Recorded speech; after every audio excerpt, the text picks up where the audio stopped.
하늘가는 밝은 길이 4권 두 번째 시간입니다. 22년 6월 6일 낮 1시 5분. 이제는 나를 주님 앞으로 이끄는 귀한 자로 귀히 여기는 마음을 가지라 하심. 송 원장님을 남편 김모 집사님이 주님 앞으로 이끄는 귀한 자라고 여겨야 된다는 거예요. 이게 이제 송 원장님이 받은 것이다 보니까 오해의 소지나 또는 불편하게 보면 본인을 귀하게 여기라고 하네 라고 이상하게 생각할 수도 있지만, 송 원장님은 지금 있는 그대로 주님이 주시는 메시지나 음성이나 영감을 그대로 전달하는 역할이에요. 그래서 지금 나를 귀히 여겨다오, 나를 대접해다오 이런 개념이 아니고, 주님께서 송 원장님을 어떻게 사용하실지를 봉 집사님에게 지금 인식시키는 거죠. 이제는 다른 이들 앞에 세울 때를 준비하시기 위함. 다른 이들 앞에 세운다. 이건 이제 군사학교 3기, 4기들 더 확장시켜 나가기 위해서, 현재까지는 이제 주로 가족 중심이었기 때문에 큰 문제가 되진 않았는데, 앞으로는 이제 송 원장님을 주님께서 세우시기 위해서는 권위가 있어야 되잖아요. 근데 남편이 그 권위를 무시하고 또 가볍게 여기면 다른 사람들은 더 그렇게 여길 수밖에 없죠. 그러니까 주님의 당부인 거죠. 부모님이 송 원장님을 안쓰럽게 여기는 그 마음, 시부모님이나 또 친정 부모님이 안쓰럽게 이제 여러 가지로 본인이 감당해야 될 그런 것들을 부모된 입장에서 불쌍하게 여기는 거죠. 그런 마음은 주님 앞에 합당한 마음이 아닌, 영적인 것이 아니라 육적이기 때문에 그런 겁니다. 그것은 불쌍히 여기는 마음, 주님이 원하시는 긍휼의 마음이 아니라는 거예요. 긍휼함은 내가 긍휼히 여기라는 뜻이 아니라, 내가 긍휼하게 여긴다, 부모니까 이렇게 긍휼하게 여기는 게 아니라, 주님의 마음을 받아서 주님이 긍휼히 여기는 자를 긍휼히 여겨야 함. 긍휼히 여기는 자는 긍휼히 여김을 받을 것이며, 저도 이 부분을 그냥 내가 누군가를 불쌍히 여기고 도와주고 이런 것으로 착각을 했는데, 그게 아니라 주님의 마음을 품음으로써 주님의 시선과 주님의 심정으로 누군가를 불쌍히 여기는 거예요. 그 단계, 긍휼히 여기는 자는 복이 있나니, 이 5번째 단계는 8단진복, 마태복음 산상수훈에 나와 있는 8복이라고 하는 것 중에 5번째 영적 성장 과정 중에, 지나갈 때 주님께서 보시는 마음, 즉 다른 사람을 내가 기준이 돼서 나의 중심으로 이렇게 바라보는 게 아니라 주님의 마음을 품고 주님의 시선으로 그렇게 긍휼히 여기는 거예요. 그것을 합당하게 가져야만 주님께서 다음으로 이끄실 수 있는 거죠. 주님이 보시는 긍휼은 용서하는 마음. 우리가 사랑하는 데까지 나가야 되지만 일단은 용서가 돼야죠. 나를 힘들게 하고 어렵게 하고 불편하게 하고 이런 사람을 먼저 용서해야 됩니다. 그래서 여기서 긍휼은 용서하는 마음, 즉 다른 사람을 수용할 수 있는 마음의 준비를 하는 거죠. 그 다음에 이제 본격적인 사랑은 이긴 자에서 익은 열매로 나아가면서 주님의 사랑을 채우면서 진정한 사랑을, 주님의 사랑을 나눠주는 자가 될 수 있는 거예요. 모세에게 이르시되 내가 긍휼히 여길 자를 긍휼히 여기고 불쌍히 여길 자를 불쌍히 여기리라 하셨으니, 로마서 9장 15절 말씀. 주님께서 긍휼히 여기는 자를 나도 같이 긍휼히 여기는 것, 특별히 나를 힘들게 하고 어렵게 하고 대적하는 사람들을 불쌍히 여기는 것, 이게 두 번째 한단 마치고 두 번째 축복 과정에 있을 때 힘써야 될 말씀이라는 거죠. 13시 21분, 김 집사님은 내 아내로서 송 원장을 바라보는 마음을 버리라 하심. 이 내 아내라는 것은 이제 나의 소유죠. 나 김 집사를 주님 앞으로 세워가는, 주님이 주신 귀한 자의 시선으로 바라보라는 그런 자세를 가지라 하시는 것. 주님 앞으로 나를 이끌어주는 귀한 사람. 육적인 어떤 것을 공급하는 것도 귀한 건데, 영적인 것을 공급해 주는 것은 얼마나 더 귀하겠어요. 그러려면 내가 영적인 마인드를 가져야겠죠. 왜 귀함을 받아야 하냐면, 직접 주님 앞에 세움을 입어갈 수 있도록 하는 자가 드물었음. 여기서 주님 앞에 직접 세움을 입어간다는 것은, 이제 성경 말씀을 통해서 예를 들어 설교를 듣다가 감동하고 깨닫고 하면서, 주님께서 이런 걸 원하시구나, 이렇게 전달하는 통로들은 목사가 될 수도 있고, 또 신심이 좋으신 동료분들 중에도 있을 수 있죠. 근데 여기서는 이제 주님 앞에 직접 세워간다는 것은 주님의 말씀을 전달하는 통로로 쓰임받는 걸 말하는 거예요. 많은 사람을, 즉 하늘 군대와 사랑의 사도 총 10명인데 이렇게 이긴 자로 세우는 사명을 감당한 자는 없었음. 예, 이긴 자 한 명 세워진다는 것은 어마어마하게 놀라운 일인데 하나님께서 이제 작정하시고 마지막 때 어떻게 보면 이제 마지막 추수죠. 이렇게 하늘 군대 사랑의 사도들 군사학교 1, 2기를 다 이긴 자로 세우시겠다는 뜻을 나타내시고 송원장님 통해서 이끌어 가시는데 이런 일은 예수님의 12제자처럼 초대교회 때나 있었던 아주 특별한 사명이라는 거죠. 그래서 주님께서 송원장을 칭찬을 많이 하시는 거, 큰 일을 감당하고 있다고 칭찬하시는 거죠. 모든 이긴 자들이 주님의 빛을 발하지만, 다 주님의 빛을 발하지만 다른 이들을 세세히 이끌지는 못하는 이유가 바로 온전히 성령의 이끌림을 받지 못하기 때문에, 즉 하나님 중심으로 살고자 하는 그런 자세와 또 빛을 드러내는 모습으로 영광을 돌리지만 성령의 이끄심을 이렇게 세세하게 잘 받아서 통로로서, 축복의 통로로서 다른 사람을 또 이긴 자로 이끄는 일을 감당한 사람은 많지 않다는 거죠. 이제는 우리가 이것을 알아야, 이것을 받아들여야 다음 주님의 일을 이룰 수 있음. 미리 알게 하지 않으신 이유는 송원장님이 죄에 빠질까봐, 교만에 걸려 넘어질까봐, 아무래도 이제 광야연단 마치고 이긴 자가 되었지만 마음에 조금 뿌듯함, 뭐 좋게 말하면 자부심인데, 자긍심인데 좀 안 좋게 말하면 자만심도 될 수 있죠. 그래서 그런 것들을 경계시키려고 이제 알려주신다는 거예요. 자세히 말씀은 안 해주셨지만 그동안 극도의 칭찬을 해주신 이유, 굉장히 주님이 기뻐하는 자인 것처럼, 주님께서 사랑하시는 것처럼 많이 이렇게 이끌어 오셨거든요. 사람 보기에는 주님 앞에 칭찬받을 것이 보이지 않음. 그래서 이제 송원장님을 인정하지 않고 불편하게 여기시는 분들 보면 그분의 과거 또 현재의 여러 가지 형편들을 알기 때문에 그런 겉모습으로만 판단하기 때문에 이제 그럴 리가 없다라고 부정하는 거죠. 그러나 사람들 앞에 드러나지 않게 훈련하시고 준비시켜 오신 것. 이제 22년 이때만 해도 그렇게 두드러지게 정말 이긴 자인지 이런 것들이 잘 드러나지 않았는데 3년이 지난 지금은 말 한마디, 눈빛 하나, 또 생각하는 것, 이런 모든 것들이 주님의 빛을 따라서 정말 겸손하게, 오묘하게 주님을 잘 따라가고 있음을 보고 감동받게 됩니다.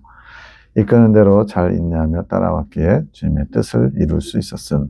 주님은 자기 의로, 그래서 자기 의는 자기 의지를 발휘하여 열심히 하는 것을 크게 보시지 않음. 믿음이라는 것 자체가 성령의 이끄심을 받는 게 믿음이거든요. 믿음의 실체가 성령이라는 것은 성령님이 알파와 오메가, 시작과 모든 것이 되는 거예요.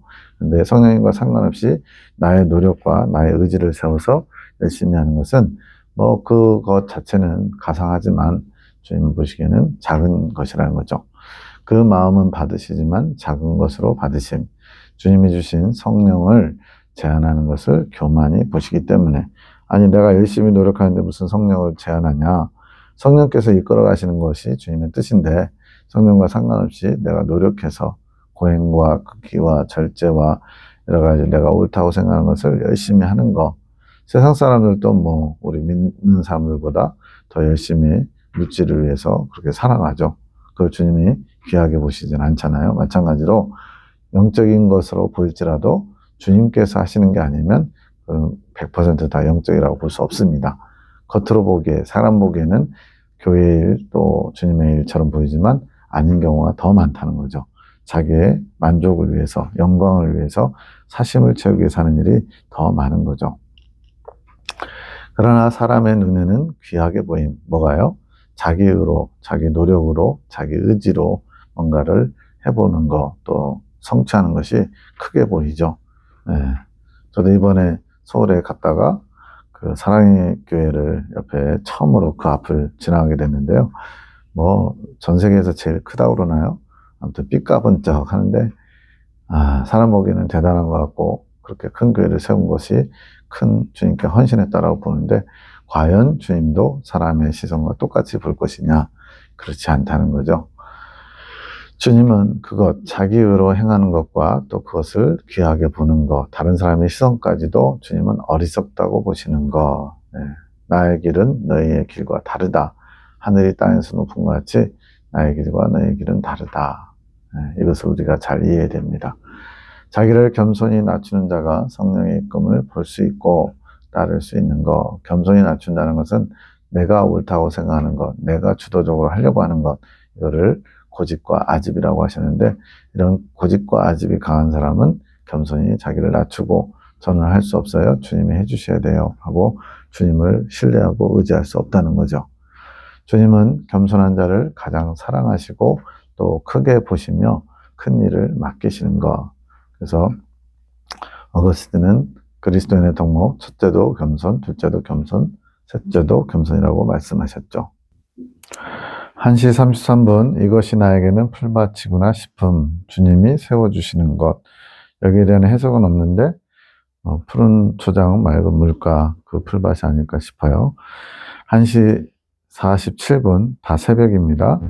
고은 선생님 또한 본인의 의지로 이겨간 것처럼 보이지만 사람 보기에는 뭔가 굉장히 극심한 어려운 환경 속에서 당신의 의지로 이겨간 것처럼 보인다는 거죠. 그러나 실상은 성령께서 강력히 붙들어 이끌고 가신 것. 예. 그 내면에서 성령께서 이미 강력하게 자리를 잡으시고 이끌어 가신 것에 순종하셔서 그런 삶을 사셨다는 거예요.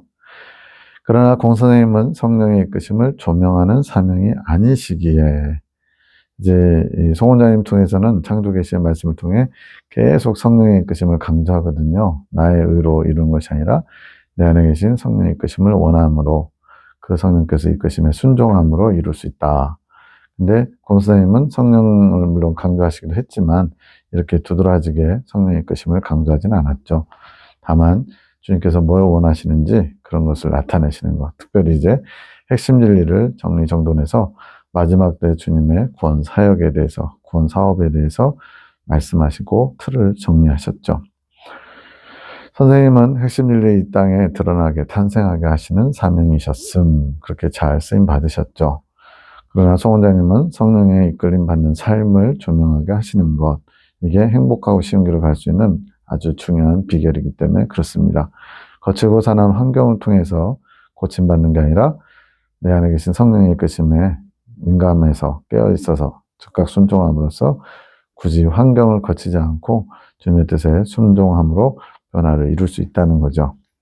하늘군대와 사랑의 사도들 송 원장님 빼고 9명은 직접 이끌어서, 여기서 직접 이끈다는 것은 성령께서 이끄신 대로 전달해 드린 것, 송 원장님 통로가 돼서 이것이 중재자의 역할이고, 이것을 통해서 갈 수 있지만 다른 분들은 이제 군사학교 3기, 4기는 좀 다르다는 거죠.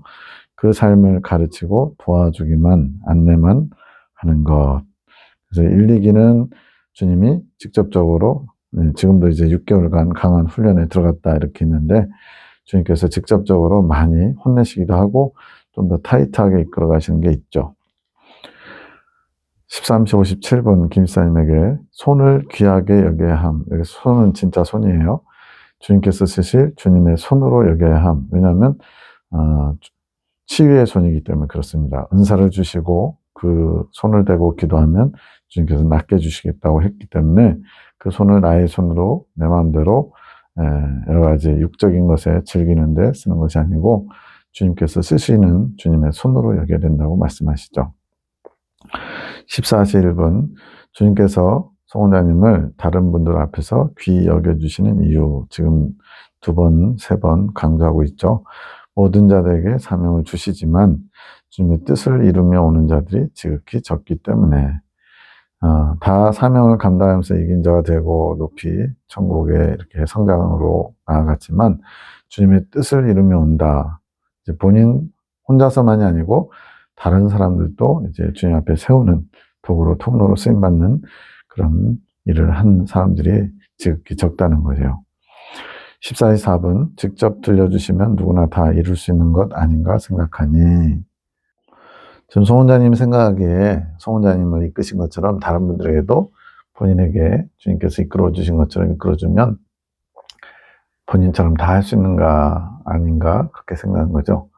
이 말씀을 보니까 이제 그 프랜시스도 비슷한 말을 하셨거든요. 어떤 분이 어떻게 이렇게 위대한 길을 가실 수 있었습니까? 라고 물으니까 내게 주신 은총을 다른 분들에게도 줬더라면 다른 분들은 나보다 더 그 길을 잘 갔을 거라고. 그만큼 이제 겸손하신 거죠. 어쨌든 내게 주신 주님의 은총을 귀하게 여기기 때문에 그 귀하게 받은 은총을 귀하게 여기면서 잘 순종하면서 잘 이뤘기 때문에 주님이 크게 보시는 거죠. 성령께서 10년 가운데 임하시기 위해서 시도하지만 대부분의 본인들이 제한함. 이게 지금 다른 사람들이 성령의 이끄심을 받지 못하는 이유가 스스로 제한하기 때문에, 물론 본인이 알고서 제한하는 건 아니겠죠. 모르니까 자기 생각에 옳은 대로 행하는 거죠. 그것이 이제 자기 만족이고 교만이고 또 고집과 아집을 부리는 거죠. 가나안 땅 정탐 후에, 이거는 이제 영적 성장 과정에서 두 번째 단을 마치고서 가나안 정탐까지는 이제 쭉 이어지거든요. 이것은 큰 비추임을 받은 자, 큰 은혜를 맛본 자.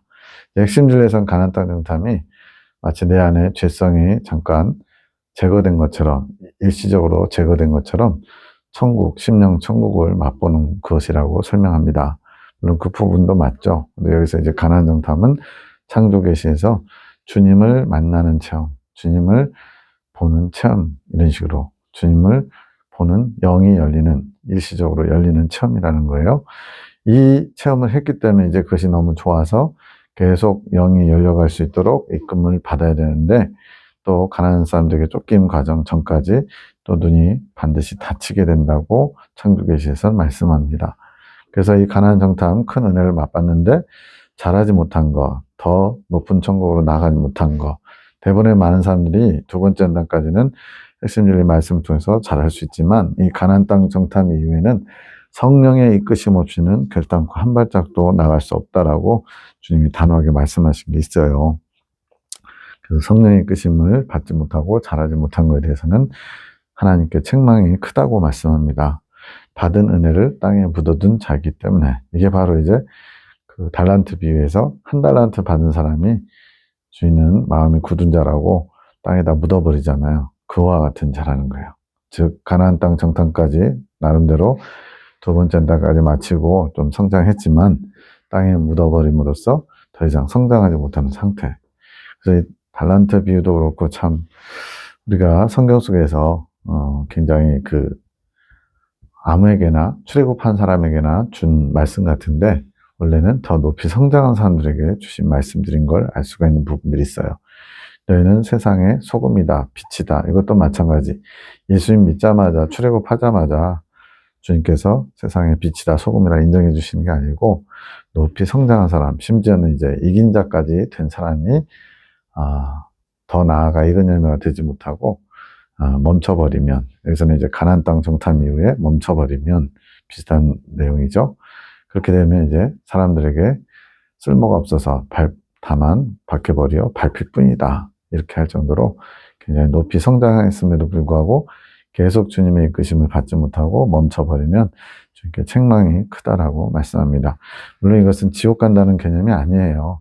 그래서 땅을 한 달란트 받아서 땅에 묻어둔 자도 그렇고 주님께 큰 은혜를 입었죠. 근데 가라지가 되지는 않았지만 주님께 큰 책망을 받을 수 있는 사람들임을 볼 수가 있습니다. 14시 16분 달란트는 각자 사명에 관한 것, 주님께서 사명을 감당하라고 달란트를 각각 다르게 주셨죠. 그런데 문화는 똑같이 한 문화씩 주거든요. 이것은 소산물, 믿음을 낼 수 있는, 믿음으로 말미암은 소산물을 낼 수 있는 것을 주신 것이고 영적 성장을 이룬 것으로서 똑같이 믿음으로 출발을 했지만 어떤 사람은 10문화, 어떤 사람은 5문화, 이런 식으로 서로 다르게 문화를 남기는 거죠. 물론 사명을 감당하면서 영적으로 성장을 이루는데 초점을 조금 사명에 더 집중했느냐, 영적 성장 또는 믿음의 소산물을 내는 거에 집중했느냐에 따라서 달란트 비유와 문화 비유의 초점의 차이가 있습니다. 일층천 성도는 구원받은 것으로 큰 상을 받은 것이고, 지옥 백성이 천국 백성 된 것만으로도 큰 상을 받은 거죠. 그러나 성장을 이루지 못해서 일층천에 간 것으로 이미 대가도 받은 것. 그래서 2층천, 3층천 성도들은 그보다 더 나았긴 하지만, 그러나 주님께서 베푸신 큰 은혜에 합당치 못하면 주님께 책망받을 수 있다는 걸 말씀합니다. 내가 행한 대로 보응받는 것. 그러니까 1층천 성도는 그냥 1층천 갈 만큼 주님 앞에 화답한 거죠. 주님의 이끄심에, 크신 은혜에. 14시 20분 시간을 사용한 거, 이거 시간에 대해서는 나중에 여러 번 나오는데 다 주님의 시간이라는 거예요. 그 주님의 시간을 내가 얻어서 빌려서 사용하는 거, 또 보혈을 취하는 것과도 밀접하다고 말씀합니다. 육신적인 배부름을 얻고 왔다. 이건 김 집사님께서 양가 부모님, 시부모님과 또 친정 어머니 아버지를 모시고 순대국밥, 앞에 순대국밥 묵상하는 이야기도 나왔죠. 그렇게 대접해 드리려고 순대국밥을 드시고 오신 거. 육신적인 배부름을 얻었죠. 근데 이제 송원장님은 같이 따라가지 않고 시간을 주님께 드렸기에 생명과를 먹고 말씀을 낳은 것. 이 생명과는 아직 이 땅에 내려오지 않은 천상의 주님의 말씀. 그 말씀을 먹고 낳은 것. 이제 배설의 개념과 같이 연결시키는데, 이건 좀 지식이 많아야 지금 많은 말씀들이 나왔는데 그걸 알아야 이해할 수 있는 표현인데, 하늘에 있는 생명과를 먹고 이 통로를 통해서 이 말씀이 이 땅에 양식으로서 뿌려지는 것, 이게 말씀을 낳는 거예요. 보화, 하늘의 비밀한 일들을 내려받은 것, 풀어지게 하시는 것. 하늘의 보화를 마음 그 밭에 감추인 보화를 캐내는 것처럼 하늘에 있는 보화를 이 통로를 통해서 생명과를 먹고 이제 배설하듯이 그 말씀이 소화되고 양식이 되어서 이 땅에 풀어지는 것, 보화를 캐내는 것처럼 된다고 말씀합니다. 14시 33분 성령의 소리는 이끌리듯 오는 것. 그래서 겸손치 않으면 이끌릴 수가 없음. 그래서 이제 이사야 선지자를 이끌어 가시는데도 여러 가지 천둥, 번개, 지진, 엄청나게 폭풍 이런 것들이 쳤지만 나중에 아주 미세한 소리로 주님의 음성을 듣게 되죠. 그래서 겸손치 않으면 이끌릴 수가 없음. 보이는 것처럼 보려고 하면 들을 수가 없는 것, 볼 수가 없는 것. 잠잠히 마음 가운데 묵상을 통해 알아갈 수 있음. 육적인 것은 육적인 감각으로 보고 듣고 하는 걸로 알 수 있고, 영적인 것은 영적인 감각으로 알아야 되는데 그 방법이 바로 묵상이라는 거예요. 말씀을 계속 마음에 품고 곱씹는 거. 성령의 이끄심으로 이끄실 수 없어서 이 영혼이 다 예수님을 믿으면 성령님을 선물로 받잖아요. 그럼 성령님께서 안에서 이끌어 가시기를 원하시는데 이 성령의 이끄심을 못 받는다는 거예요. 다 육적인 감각이 발달하고 성령의 이끄심에 관심이 별로 없어서. 그래서 이제 성령께서 이끄심을 보지 못하니까 환경을 통해, 눈에 보이는 환경을 통해서 주님을 찾고 만나게 이끌어 가신, 대부분이 그렇다는 거죠. 성령의 이끄심을 잘 받으면 환경 없이도 주님의 뜻을 잘 받고 순종하며 나가면 되는데 그러지 못하고 있는 거예요. 환경을 통해서라도 성령의 이끄심을 깨닫게 되는 것이 은혜. 자녀가 뭔가를 잘못했을 때 야단맞고 고침받는 거, 그것도 은혜죠. 그러나 할 수만 있으면 부모의 말씀을 먼저 알아서 잘못을 저지르기 전에 저지르지 않으면 그것이 훨씬 더 좋은 거죠. 그것처럼. 그래서 환경을 통해서라도 성령의 이끄심을 깨닫는 것이 은혜이지만 할 수만 있으면 직접적으로 주님의 이끄심을 잘 받아서 실수하거나 넘어짐 없이 죄를 범하지 않고 그 과정을 지나가는 것이 더 좋죠. 긍휼히 여기는 것은 용서라는 것. 예, 이 긍휼히 여기는 단계를 넘어서서 나중에 이제 용서를 넘어서서 사랑에까지, 그것도 내 사랑이 아니고 나로부터 출발된 사랑이 아니고 주님의 사랑을 가지고 이제 사랑을 나눠주는 자가 되어야죠. 말씀, 성경과 제2의 성경. 이 제2의 성경이라는 건 새로운 성경이 아니고 66권의 구약과 신약의 말씀. 사실 2000년 이전의 말씀들이잖아요. 이 말씀은 이제 중요한 말씀이지만 제2의 성경은 이제 각 시대마다 선지자를 통해서 주님의 뜻을 계시하셨잖아요. 그와 같이 선지자를 통해서 주시는 말씀. 저는 이제 기록된 말씀, 또 들려지는 말씀 이렇게 표현합니다. 근데 이제 많은 보수 정통 교단도 그렇고 또 저희 교단도 그렇고 이제 들려지는 계시의 말씀을 권위를 부여하지 않죠. 왜냐하면 워낙 많이 틀리고 이상하고 결과적으로 안 맞고 이런 것들이 있다 보니까 계시는 참고용 또는 계시는 마귀가 틈탄다 해서 아예 그것을 못하게 하는 경우도 많죠. 제한하고 차단하고. 근데 그것은 어리석은 거예요. 주님께서 초대교회의 말씀을 통해서 이끌어 가시기도 하지만 그것을 성령의 조명을 통해서 잘 조명받지 못하면은 죽은 말씀이 될 수도 있는 거죠. 성령의 이끄심을 받지 못하면 살아있는 말씀이 되지 못하고 과거에는 맞았지만 이번에는 또 현재는 적용하기 어려운 말씀도 될 수 있죠. 대표적인 게 이제 고린도서에 나오는 것처럼 여자들은 교회에서 입 다물어라. 집에서 남편에게 배워라. 사도 바울이 이제 그렇게 표현하죠. 그걸 이제 오늘날 적용하려고 그러면 여자 목사, 여자 교사, 다 여자 장로 이렇게 세워질 수가 없죠.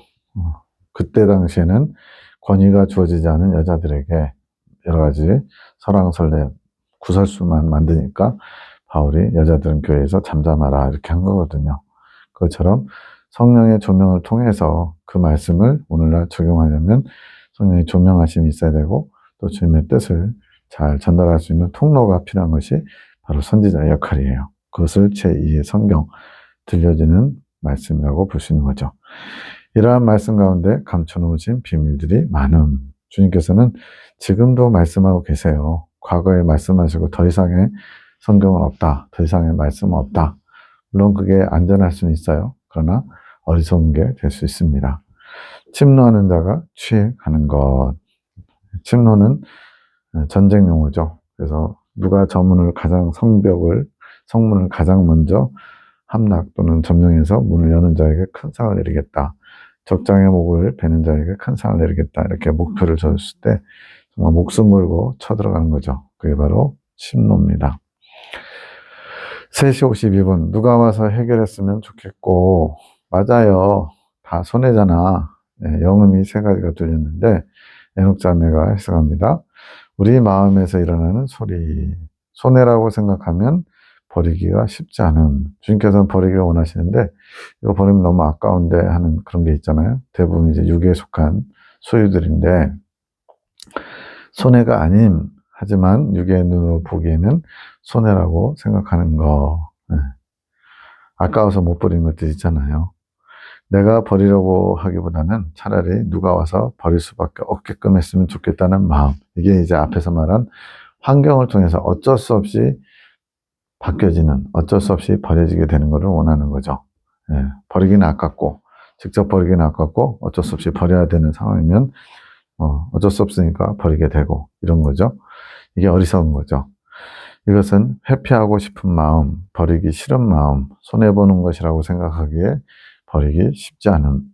이것 또한 내가 버리려고 하기에 그러한 마음이 드는 것. 여기서도 지금 주체가 내가 되고, 나중심적이면 이렇게 버리기 어렵고, 버리기 싫어진다는 거죠. 주님께서 버릴 수 있는 힘과 능력과 지혜를 주시지만 그 능력을 의지하지 않는 것. 버려야 된다는 것을 머리로는 알지만 마음으로는 그 버려야 된다는 마음이 되지 않는 것. 이게 현실과 이상의 괴리죠. 영적인 싸움일 수도 있습니다. 주님께서 능력을 주시길 원하지만 우리가 그 능력을 사용하지 않거나 또 사용할 마음도 없으면 이렇게 되는 거죠. 내가 버리면 다시 주섬주섬 다시 챙깁니다. 저희 교단 초창기에도 곧 주님이 오실 줄 알고 막 주님 오심을 준비한답시고 여러 가지 막 TV를 버리고 육적인 생활들을 버렸어요. 근데 시간이라도 주님 안 오시니까 차츰차츰 버렸던 걸 주섬주섬 다시 챙겨오는데 더 많이 챙기는 이런 상황까지 되어버린 거죠. 버려야 된다는 것을 머리로는 알지만 마음으로는 그 버려야 한다는 마음이 되지 않는 것. 이럴 때 주님을 의지해야 함. 내가 버리는 게 아닌 거죠. 주님이 버리기 원하신다는 것을 머리로는 알지만 제 마음이 하나가 되지 못한 것이 저의 고통입니다. 주님의 마음을 알지만 그 마음대로 제가 화답하지 못하는 것이 고통입니다. 주여 능력을 주소서 기쁨으로 주를 위해 버릴 수 있도록 지혜를 주소서. 주님의 능력으로 버릴 수 있도록 지혜를 달라는 거죠. 라고 주님께 기도해야 함. 주님의 능력과 지혜를 구해야 함. 그래야 주님의 보혈을 의지하여 버릴 수 있게 됨. 내 힘으로 버렸다면 그것은 자신이 보기에 버렸지만 사람 보기엔 그렇다는 거죠. 주님 보시기에는 아직도 미련이 남은 것. 미련이 남으면 다시 또 기회가 주어지면 챙겨오겠죠. 마음의 미련.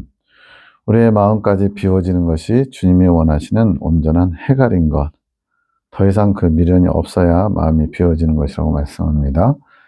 이것이 또 주님 보시기에 온전한 해갈, 목마름이, 죄에 대한 갈망이 씻겨 내려가는 거, 이런 거죠. 우리가 그것이 되어야 함. 주님을 의지하며 기쁨으로 버릴 수 있게 되는 자세가 되어야 함. 기쁨으로 버린다고 해서 신나게 버린다는 것이 아님. 신나게 버릴 수 있다. 그럴 수 있으면 좋지만 아까운데 어떻게 신나게 버리겠어요. 근데 여기서 기쁨으로 버린다는 것은 미련이 없다는 거. 왜냐하면 한 10이라는 것을 손해보면서 버렸다 쳐도 주님께서 30, 50으로 갚아주신다는 확신이 있다면, 더 좋은 것을 주시는 것을 믿는다면 기쁨으로 버릴 수 있겠죠. 예를 들어 오래된 냉장고를 아까워서 못 버리는데 남편이 새 걸로 사줄게 그러면 기쁨으로 버리겠죠. 미련이 안 남겠죠. 버린 것에 대한 미련이 없는 것이 기쁨으로 버린 거, 온전히 버린 것이죠. 그런데 기쁨으로 버렸어도 다시 취하는 자가 있지 않나, 또다시 주섬주섬 다시 거두는 자가 있지 않을까 생각하니까 그것은 미련이 있기에 취하는 것이 아닌가. 기쁨으로 버려도 미련이 남아있는 거 아닌가라고 다시 한번 생각한 거죠. 묵상한 거죠. 우리는 연약함, 주님의 보혈로 온전히 해갈했다고 해도 생각을 주고 마음을 주다 보면 또다시 빼앗기게 됨. 성경은 계속 깨어 근신하라 말씀하시죠. 선줄로 생각하는 자는 넘어질까 조심하라. 그래서 계속 그 마음을 지키려고 유지하는 그런 마음 준비가 필요합니다. 그런데 그렇게 다시 또 마음을 빼앗기는 것은 주님의 보혈을 욕되게 하는 것. 즉 주님의 보혈을 사용해서 버린다고 했는데 다시 또 주섬주섬 하면 주님의 보혈을 또 써야 되는 거잖아요. 그것처럼 주님의 보혈을 헛되게 한 것이기 때문에 욕되게 하는 것이라고 말씀하는 거죠. 밤기도 애녹자매가 기도합니다. 주님, 예주님과 박미선 집사님이 우리가 잘 아는 개그우먼이에요. 주님께서 위에서 기도해 주라고 했어요. 기도해 주는 자가 없다고. 두 번째 연단을 들어갈 수 있는 좋은 마음밭을 갖고 있다고 말씀하셨어요.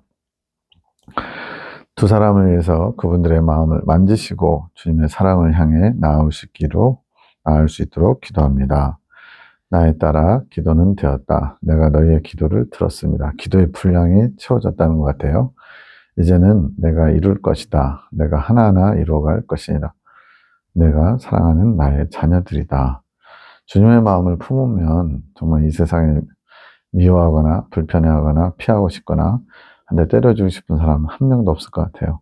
주님의 마음을 품지 못하니까 자꾸 그 사람의 행실과 겉으로 드러난 모습으로 내 기준으로 판단해서 미운 마음이 자꾸 들겠죠.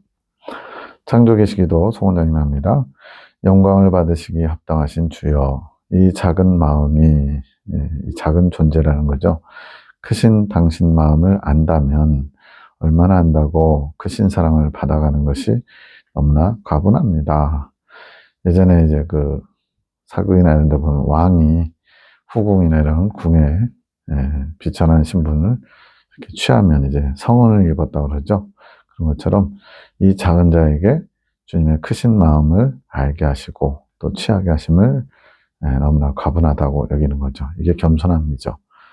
의지할 것 없던 제 마음에 큰 산과 같은 존재로 다가오심을 맞이한 것뿐이 없는데, 저는 그냥 주님이 다가오셔서 그것을 맞을 준비한 것밖에 없는데, 저의 외로움을 또 당신으로 채우고자 한 것밖에 없는데, 나의 어떤 필요에 의해서 나의 이기심으로 주님을 원한 것인데, 아무리 생각해봐도 저의 이기심 뿐이었는데 너무나 큰 사랑을 주시니 면목이 없어 할 말이 없습니다. 이게 겸손한 고백이죠. 주님의 크신 은총을 크신 은총으로 받을 수 있는 마음의 자세. 이제부터라도 당신께 저의 참 사랑을 드리고 싶습니다. 주님의 참 사랑을 받았으니 저도 당신을 참으로 사랑하기 원합니다. 언제나 제 곁에서 함께 해주신 당신을 제 사랑으로 꼭 안아드리고 싶습니다. 이제는 제가 당신의 마음을 위로하며 채워드리고 싶습니다.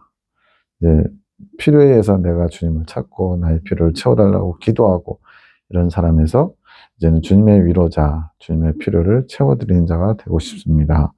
성숙한 기도를 올려드린 거죠.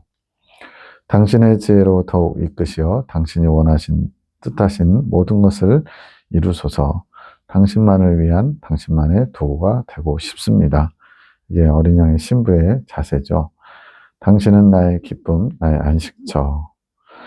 이제 임준사님이 며칠 전에 성경책을 읽다가 예수라고 적혀 있는 부분에서 그대로 읽는 게 좋은지, 예수님 님자를 붙여서 읽는 게 좋은지 주님께 좀 여쭤봐 달라고 하신, 그만큼 이제 주님의 마음에 더 합한 삶을 살기 원하는 거죠. 그랬을 때 주님이 알려주신 게 우리가 말하는 성부 하나님, 성부 하나님은 아버지라 불릴 때 가장 좋아하시고, 예수님은 나의 주여, 나의 주님 이렇게 할 때 가장 좋아하시고, 저는 주님 것입니다 라는 고백이 담겨 있어서 좋아하신대요. 그러면서 주님은 성경 읽을 때 예수에 꼭 님자를 붙여서 읽어야 된다고 여기지 않으심. 마음이 중요하다는 거죠. 하지만 그 사람의 마음은 받으심, 즉 예수라는 단어에 님자를 꼭 붙이는 것을 그 마음에 예수님을 원하는 마음, 사모하는 마음이 있으면 그 마음을 기뻐하신다는 거예요. 왜 님자를 붙이려고 하는지 잘 생각해 보라고 말씀하심. 네, 우리의 마음의 중심을 주님이 다 아시기 때문에 님자를 안 붙인다고 무례하거나 님자를 붙인다고 되게 막 예수님을 공경하고 높여드리거나 그런 것이 아니고 그 중심에 님자를 붙이려고 하는 이유가 뭔지를 돌아보라고 말씀합니다.